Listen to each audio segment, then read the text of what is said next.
এই কাজ যে অন্যায় তারা নিজেরা স্বীকার করছে বলছে, কিন্তু দলীয় কায়দায় অন্ধ হয়ে অনেক মানুষ আছে তারা এখনো স্বীকার করে না। ওই যে শিবির মেরেছে এই জন্য নাকি ঠিক আছে। এই যে অন্যায় দেখেও ভেতর থেকে আপনার বাধা আসে না, দুঃখ হয় না, কষ্ট পান না, আপনি বুঝবেন যে আপনার ঈমান নেই। যদি থাকেও প্যারালাইজড হয়ে গেছে। বলেন কোন জায়গায় যদি প্যারালাইজড হয়ে যায় ওই জায়গায় চিমটি দিলে টের পাবেন না? বলেন বলেন না। আপনার ঈমান আছে কিন্তু প্যারালাইজড ঈমান। এই ঈমান নিয়ে জান্নাতে যাওয়া যাবে? আল্লাহ ডাক দিচ্ছেন কেমন ঈমানদার, যারা ঈমানের উপরে টিকে আছে। ওয়াদাল্লাহুল্লাযীনা আমানু মিনকুম, তোমাদের ভেতরে যারা ঈমান এনেছে, ওয়া আমিলুস সালিহাত, আর ভালো ভালো কাজে আঞ্জাম দিয়েছে। জন্মের পর থেকে ওয়া আমিলুস সালিহাত শুনেছি, তো জীবনে কোনদিন ভেবেছেন যে এই সালিহাত শব্দটা আল্লাহ হাজার হাজার বার কোরআনে দিলেন? কেন দিয়েছেন? সালিহাত মানে কি শুধু নামাজ পড়া, রোজা রাখা, দাড়ি রাখা? সালে শব্দের শাব্দিক অর্থ হচ্ছে সৎ, কিন্তু আধুনিক অর্থ হচ্ছে যোগ্য। আপনাকে যোগ্যতা সম্পন্ন হওয়া লাগবে। আজ বাংলাদেশের যতগুলো ডিসি আছে, এসপি আছে, এএসপি আছে, টিওনো আছে, এই পর্যায়গুলো প্রত্যেকটাকে বিসিএস ক্যাডার হওয়া লাগে। কথা বলে দেখেন, বিসিএস ক্যাডার না হলে আপনি ওই জায়গায় যেতে পারবেন? বলেন আপনার কয়জন আছে হাতে বলেন? উনি একজন ডক্টর, এইরকম ডক্টর আপনার কয়জন আছে? খালি নামাজ পড়া, রোজা রাখার, দাড়ি বড় করা ইবাদত না, তাহলে মানে যোগ্যতা সম্পন্ন হওয়া লাগবে। বাংলাদেশ জামাত ইসলামী এইটা করার চেষ্টা চালাচ্ছে। আপনি দেখান তাদের ইউনিয়ন থেকে শুরু করে আন্তর্জাতিক মহল পর্যন্ত প্রত্যেকটা জায়গায় সৎ, যোগ্য এবং নিরপেক্ষ মানুষগুলো পাবেন। তারা তৈরি করে ফেলেছে অলরেডি।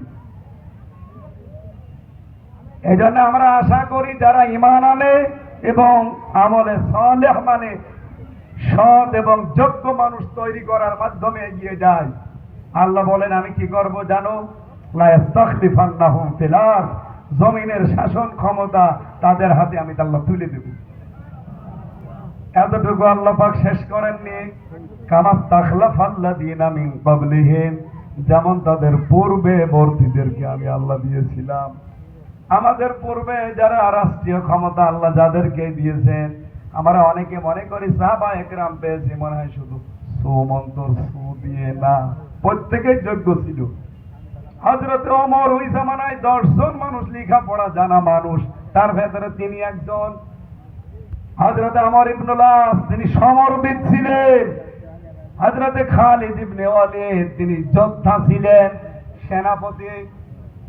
এই বিষয়গুলো তারা আগে যোগ্যতা অর্জন করেছে। ওরা আগেও ছিল এরকম ভয়ঙ্কর, ইসলামে আসার পরে ওইটা কাজে লাগিয়ে হয়ে গেছে স্বর্ণের মানুষ।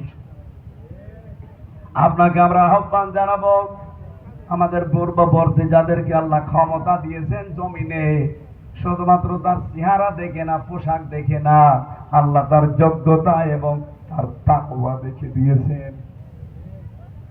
কি করবেন আল্লাহ যদি দেন? রব্বুল আলামিন কোরআনে কারিমে আয়াতগুলোতে আমাদেরকে কয়েকটা বিষয় শুনিয়েছেন। তার ভেতরে 1 নম্বরে ওয়ালা ইউবাদদিলান্নাহুম ওয়ালা ইউমাক্কিনান্না লাহুম, প্রতিষ্ঠা করে দেবেন, সুপ্রতিষ্ঠিত করে দেবেন তোমাদের জন্য দীনাহুমুল্লাযী ইরতাদা লাহুম, তোমরা যেই দিনকে পছন্দ করো সেই দিনকে। তাহলে দিন এই দেশে কায়েম করার দায়িত্ব কার? শ্রম দেওয়ার দায়িত্ব কার? আল্লাহ। আল্লাহ শ্রম দেবে।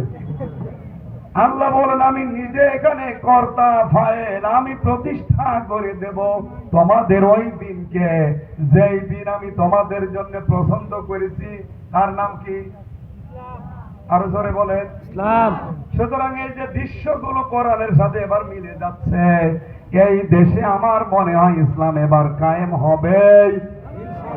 হয় আপনাকে নিয়ে নেয়, আপনাকে বাদ দিয়ে। যদি থাকেন আপনাকে নিয়ে যাবে, যদি পেছন টান দেন আপনাকে বাদ দিয়ে ইসলাম কায়েম হবে। হায়াত আপনি কি করবেন? ওয়ালা ইউমাক্কিনান্না, লামে তাকদীর নুনে সাকিলা, আল্লাহ গ্যারান্টি দিচ্ছেন দীনাহুম আল্লাযী ইরতাদালাহু, যেই দিনকে তিনি তোমাদের জন্য পছন্দ করেছেন সেই দিন কি হিন্দুদের দিন, খ্রিস্টানদের দিন, বৌদ্ধদের দিন, কাদের? ইসলাম। আল্লাহ যেহেতু ইন্নাদ দীনা ইনদাল্লাহি